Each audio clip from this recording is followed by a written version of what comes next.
Hello everyone, I, Professor Bhavik Kumar M. Kataria, welcomes you into the video series of Computer Networks. We are discussing unit number 2, Application Layer. In this unit, till today, we have discussed principles of computer applications and web.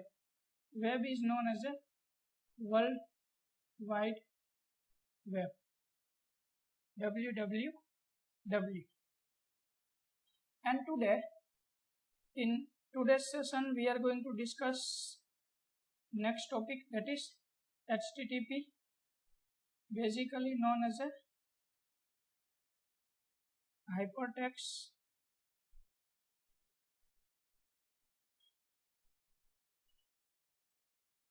Transfer Protocol.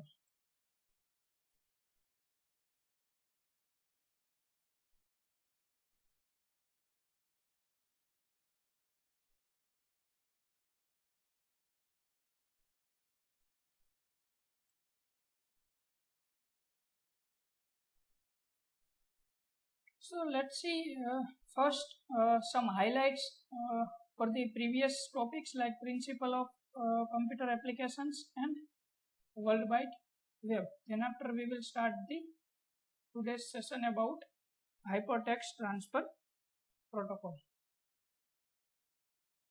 So let's see what we have discussed till today. So we have discussed principles of application layer. So all of the devices are communicating with the application layer. It should be like any laptop system which is connected with the Wi-Fi, or it should be any smartphone, get it, or any type of desktop system. So whatever the devices are communicating with the network, so these devices are communicating with the application layer. Get it? So in short, whenever we are using any application from the network, so we are connecting with the application layer. Suppose right now you are watching the video lectures in YouTube. So YouTube is a one application available on internet. So you are connecting with the application layer. Get it? Let's see next. We have discussed client-server architecture and peer-to-peer architecture. So if we will look about the client-server architecture, so whatever the clients, it means end systems. Like here there is a smartphone, here there is a one desktop system. Both are connected with the server. It is our server. And these are our clients.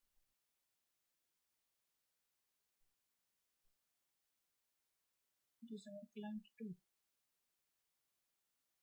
Client should be from the any network, like this client is from the mobile network.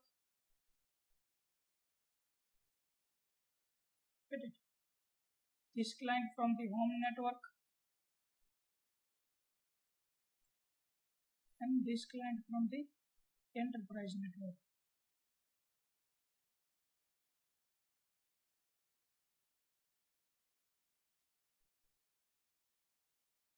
So in this case,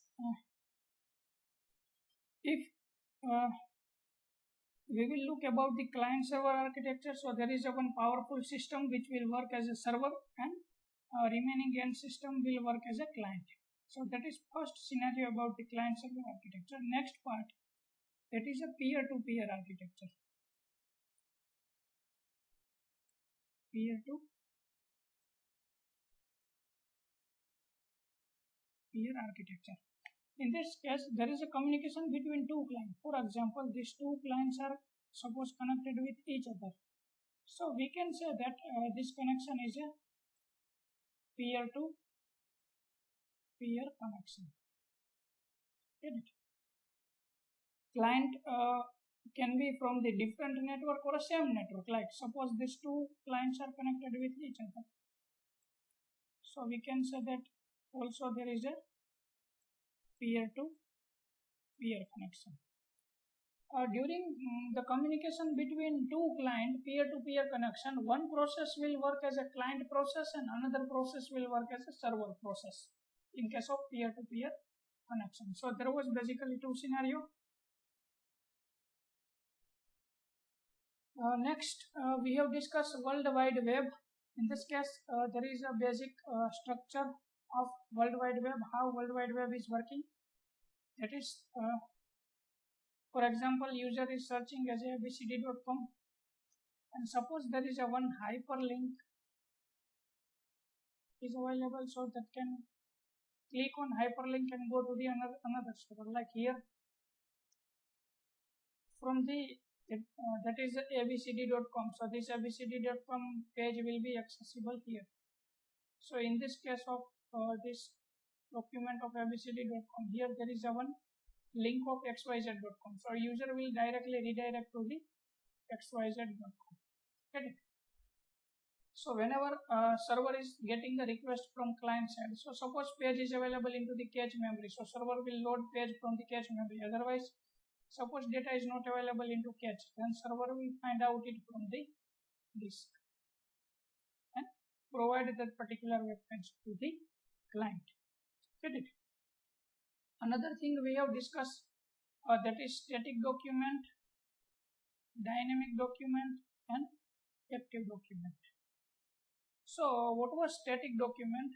So there is a fixed components available into the document, like whenever you are searching any web login page, get it? So you will get the one box for the username, another box for the password, one button for the login and another button for the forgot password. Get it? So this type of elements are fixed. Login page. So mostly this type of pages are static document. Whenever you will go to the any further pages of any website, so you will get the dynamic documents. Get it? Like there is a functions or about us, or there is a contact us. So some of the pages are static, whereas some of the pages are dynamic. Like some of the functionalities, if you are a student and you will go to the university website and you will go for the result, get it? So result page is updated whenever new result is arrived. So again there is elements are going to be changed. Whatever the results are arrived, that result link will be available at that place. So this type of document are dynamic document. Get it? Like page of circular.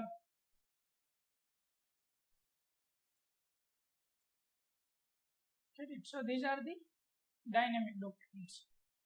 Now a question should be arise in your mind, then what will be the active document? Active document, it means there are changes are going to be modified into the client browser. So whenever you will look the dynamic document, so suppose you have right now currently you are surfing the page of result, and suppose there is a dynamic document and one link is going to be put for the new result, so you will not be able to see the new link. Whenever you will press F5 or a refresh button, so then and then the link will be visible. So there is need to refresh the page. Whereas in case of active document, there is no need to refresh the page. Look like there is a cricket scoreboard. Get it?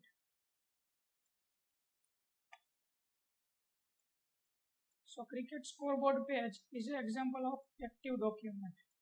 Get it? Whenever any new runs are arriving, or if suppose any wicket is going to be pulled down, so there is no need to make a refresh the page. It will automatically update. So this type of updates are going to be occur into the client side. Get it? So changes are going to be occurred at the client's browser, whereas here changes are occurred into the server's browser. So that is the difference between active document and dynamic document. Both are we can say that it is a dynamic also, but it is active. Done. So let's start today's session. What we have discussed before today, we have discussed URL also. So there are elements of URL like protocol, host, port number and path. So we have discussed some URL also like www.google.com.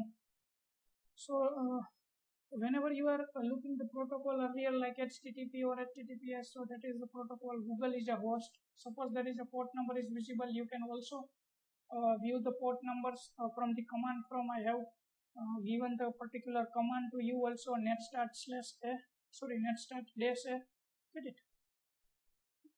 So now today we want to discuss about the HTTP, Hypertext Transfer Protocol. So what is the Hypertext Transfer Protocol? So let's see, there are basically two connections in HTTP. One is persistent connection and second one is non-persistent connection. So generally there will be a client server scenario, or it should be a peer-to-peer connection. So there is also a client process and server process, get it.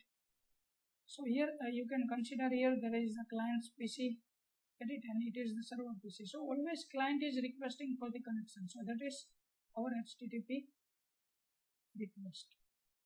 And whenever server is responding, so server will do the response, get it.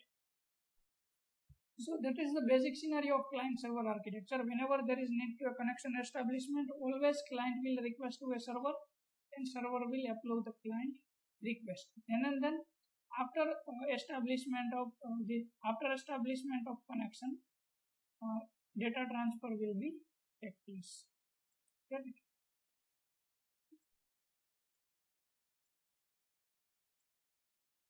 It will look like whenever you want to download any file. Suppose you want to download syllabus from the university website.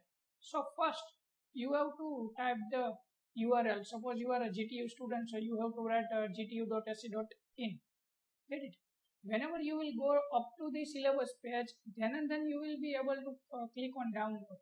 So whenever you are reaching up to the syllabus page, so that is connection establishment. Get it?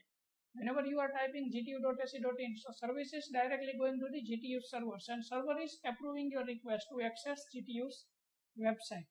Get it? So what will be the persistent connection and non-persistent connection? Let's see what is the content in terms of persistence and non-persistent. So that is first persistent connection. In terms of persistent connection, whenever you will do the connection establishment, then after many times you can transfer the data. Get it? There is no need to make a further more request. Suppose client is requesting file A. So file A will be provided by the server. Then after client is requesting for the image 1. So server is providing image 1. Then after client is requesting for the image 2. So server is responding for the image 2. Get it? And after the entire communication or completion of whole communication, then and then client will place a request for connection termination. Get it? So there is a one-time connection establishment and connection termination. Get it? Whereas if you will look about the non-persistent connection, so every time there is need to make a connection establishment and connection termination. Get it? Whenever you want to access any data, so every time there is need to make request for connection, and every time after completion of data transfer you have to close the connection or you have to terminate the connection. So that thing is known as a non-persistent connection. Whereas in case of persistent connection, connection should remain connected for the entire data communication. Whereas here you have to request the new connection for each and every task. Get it? Suppose for the file 1 you have to make the connection request, image 1 you have to make the connection request, image 2 you have to make the connection request. So every time there is need to put a request for the connection. Get it? So that is the basic difference between persistent connection and non-persistent connection of HTTP.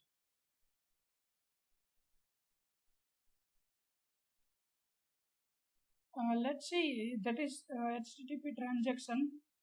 So as per I said, always client is requesting to the server. So if you will look about the format of client's message, so there is first there is a request line, then after there is header, then after there is one blank line, and there is body. Get it? Header always contains some of the address like source address, destination address like sender's address or receiver's address. In terms of request line, there is a request for the connection. In terms of body, like there is an entire message what client want to access. Now whenever server is responding, so let's see what is the format of server message. So same thing, there is a status line as it is, headers as it is, blank line as it is, and body as it is. So this both the structure are remain same for the first time. That is the connection establishment for the from client side whenever client is requesting anything. Get it? Now let's see what will be the inside the request line. So there is a method, then after URL, and then after version. Get it? And these are the space between that. There is a CR and IF is carriage return and line feed. Get it? In terms of header lines, here you will get the header name and then after values and again like CR and LF. In terms of body, there is a variable number of lines present only in some message, like whatever the message is there. So that is the particular format of message. Next, there is a various methods like what we have seen here. Whatever the methods are going to be used for the request. So GET is used for the request document from the server. GET is used for the request information about document, but not the document itself. Get it? Information only about the document, not entire document.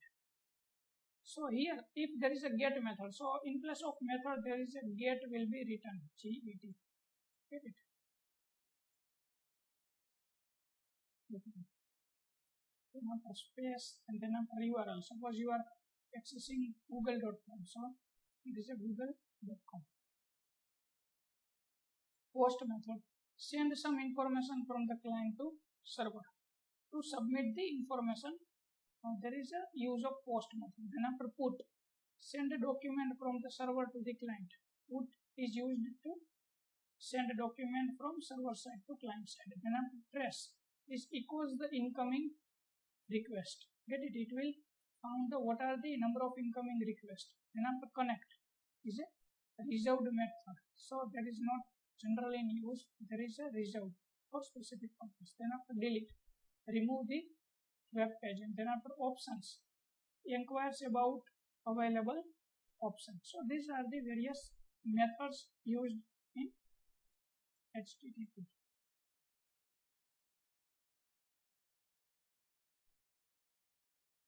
Now that is the format of response message. Get it? So here in place of method, there is a version, there is a status code, and there is a S. So these are the modification as compared to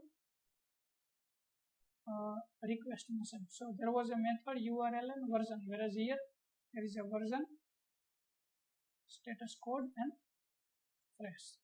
Get it? Remaining thing is remain same. This entire portion will remain same. Now here there is a status code. Get it? What we have discussed here, whatever the status code. So these are the status code. 100 for the continue. The initial part of the request received continue. Get it? So suppose a client did the one request and accessing the data. Suppose client is placing the request second time and accessing the data. So this thing is going to be continuous followed. It means continuously server is putting the file or responding the file. So there is a status code is 100. Switching, the server is complying to switch protocols. So 101, like server is going to be changed the protocol. So for that thing, server will put the status code 101. So same like there is a various number of different code for the different perspective. Get it? Then after applications, HTTP is used for the World Wide Web, media player, antivirus softwares, developers, consumers, machine-to-machine communications. Generally, whenever you are accessing any web page into the internet, so most of the cases you are using the protocol HTTP or HTTPS.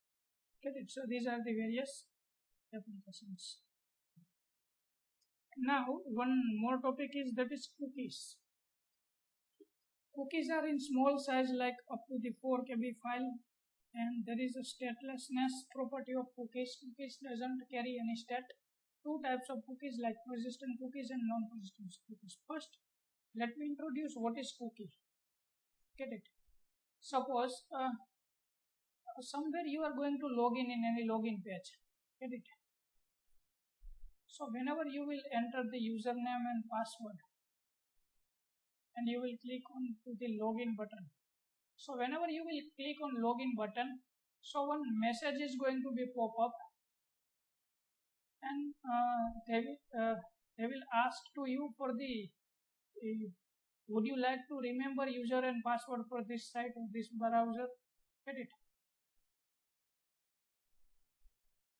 Suppose you will click on remember. Yes, I want to remember my user ID and password. Suppose you have your personal laptop or personal computer, no one is using other than you. So many times you don't want to type every time user ID and password. So you will click on remember button. So at that time, that thing is going to be reminder inside the cookies. Cookies are keeping the record of your login activities or your sessions, whatever you are accessing. That is cookies from the server side or third party. There is two possibilities. Somewhere there is a server side cookie. Another option is a third party cookie. So if you will look about the security, so there is no need to worry about server side cookie. Get it? But whenever you are using third party cookie, like you are allowing access to the third party cookie, so somewhere there is a lack of security. So at that time there is need to think about the security for the third party cookies. Get it? Because you don't know which party is there who is keeping record of your login activity and your entire work. Get it? Suppose there is a server side cookie, then there is no problem. So thing is that somewhere you are another example is that somewhere you are filling a form for any exam or any other perspective. So whenever you will type your first name, middle name or last name, then after you will write your date of birth, you will write address. So suppose your session is going to be expire, get it? And again you will log in into the session, get it? So you will get again whenever you will type a first letter of your name. Suppose I will write a B, so I will get entire thing Bhavik Kumar. I will write a K, so I will get entire word Kataria. So where these details are coming? So these details are coming from the cookies. Cookies are keeping the records. Get it? And two types, there is a persistent cookie and non-persistent cookie. So if we will look about the types, so persistent cookie is a permanent storage. Get it? Suppose same form. Suppose currently I have closed my browser and I have shut down my system. And again whenever I will restart my system and again I am going to fill the same form. So again I will get the details, like whenever I will press B, so I will get Bhavik Kumar, and whenever I will press K, so I will get Kataria. So that is persistent cookie. Non-persistent cookies are available for the particular session. Suppose I will close my browser and I will complete my session, and again I will open my browser, and whenever I will write a B, so I will not get the entire word Bhavik Kumar, and whenever I will write the K, so I will not get entire word Kataria. Why? Because that is a non-persistent cookie. It will work for the particular session only for the particular browser. Whereas in case of persistent cookie, records will be stored permanently. So that is the difference between persistent cookies and non-persistent cookie. Hope you are understanding very well what I want to explain to you. So we have discussed today HTTP, Hypertext Transfer Protocol. There is two parts, persistent HTTP and non-persistent HTTP. We have discussed the format of message, sending side message and receiving side message. We have discussed few methods, table of various methods. Get it? Then after we have discussed one thing is that is status code.